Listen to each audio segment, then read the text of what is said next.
Hello guys, আসসালামু আলাইকুম। আমি হাবিবেরা টেইলার্স থেকে আপনাদের পক্ষ থেকে হাবিবা টেইলার্সের পক্ষ থেকে আমি আসলাম আপনাদের সামনে একটা জামা কাটিং নিয়ে। একদম অতি সহজে এটা আপনি একটা থ্রি পিস নিয়েছি। থ্রি পিসটা দাগ অনুযায়ী কেটে নিচ্ছি।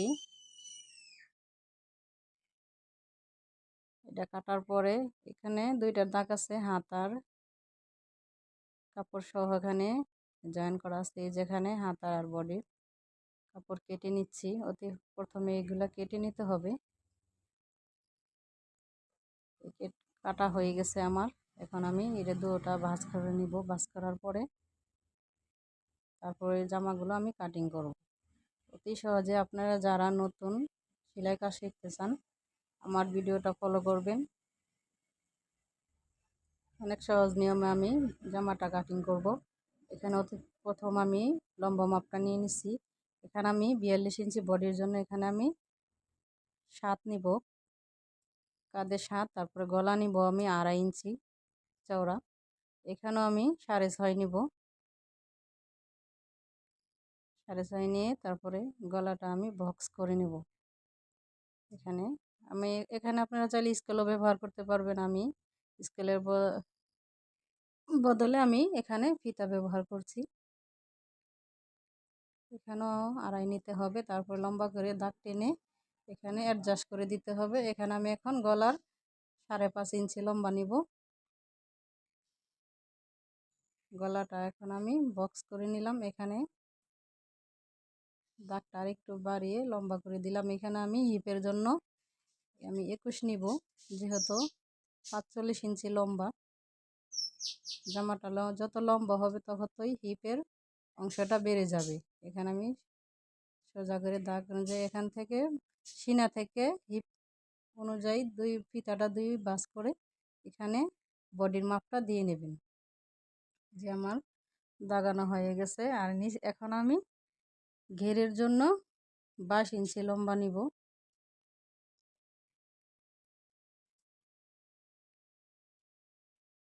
24 ইঞ্চির জন্য 12 ইঞ্চি আছে। এটা এখানে নিব আমি এই যে 10.5। 42 ইঞ্চির জন্য 10.5, 1 ইঞ্চি এক্সট্রা নেব শিলের জন্য। এখানে নিচ্ছি 9 ইঞ্চি আর এক্সট্রা রাখলাম শিলের জন্য। তারপর আমি হিপও 10.5 নিব। এখানে এক্সট্রা 1 ইঞ্চি করে রেখে দেব। সব জায়গায় এরকম এক্সট্রা 1 ইঞ্চি করে রেখে দিতে হবে। এখানে আমি এই যে ঘেরের মাপটা এখানে আমি 24 ইঞ্চি ঘের নিব। 24-এর 2 ভাগ করলে আপনার হচ্ছে 12 ইঞ্চি ঘের দিতে হবে। এখানে আমি এই শেপ কাটার সাহায্যে আমি দাগগুলো টেনে নিচ্ছি। এটা নতুনদের জন্য অতি সহজ। এই শেপ কাটে আপনাদের শেখানোর একমাত্র সম্বল। তা আপনারা দ্রুত শিখতে পারবেন। এই শেপ কাটটা সবাই ব্যবহার করবেন নতুন যারা সেলাই কাজ শিখতে চান। এখানে আমি যে গলাটা কেটে নিচ্ছি। এখানে একটু ঢাল করে দিতে হবে, গলাটা একদম ফিটিং হবে। আমি এখন কেটে নিচ্ছি। দাগ অনুযায়ী এখানে আমি বরাবর এটা কেটে নেব।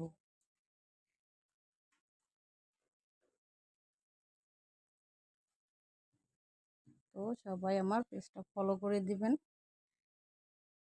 এখানে আমি এটা চিহ্ন দিয়ে নিলাম। চিহ্ন দিলে সহজে সেলাইটা দেওয়ার জন্য সুবিধা হয়। এখানে আমি এই যে নিচের কাপড়টা সমান করে কেটে নিলাম। তো আমার এই যে জামা কাটিং করা হয়ে গেছে অতি সহজেই, কোনো ঝামেলা ছাড়া। এখানে আমি এক্সট্রা বাড়তি কাপড়টা যে সাইড দিয়ে বের হয় এটা দিয়ে আমি এখন গলা কাটিং করব। এই 4 ভাঁজ করে এখানে আমি গলাটা বসিয়ে দিলাম। বসিয়ে এখন এই গলার অনুযায়ী আমি এখানে পট্টির কাপড়টা কেটে নিব। আমি এখানে কোনো প্রকারের বক্রম ব্যবহার করব না, ব্যাস কাপড় দিয়ে গলাটা কাটিং করলাম। এই যে আমার গলা কাটিং করা ব্যাস হয়ে গেছে। খুব সহজেই, একদম আপনাদের কোনো কষ্টই হবে না, অতি সহজে। এখানে আমি এখন হাতাটা কাটিং করব।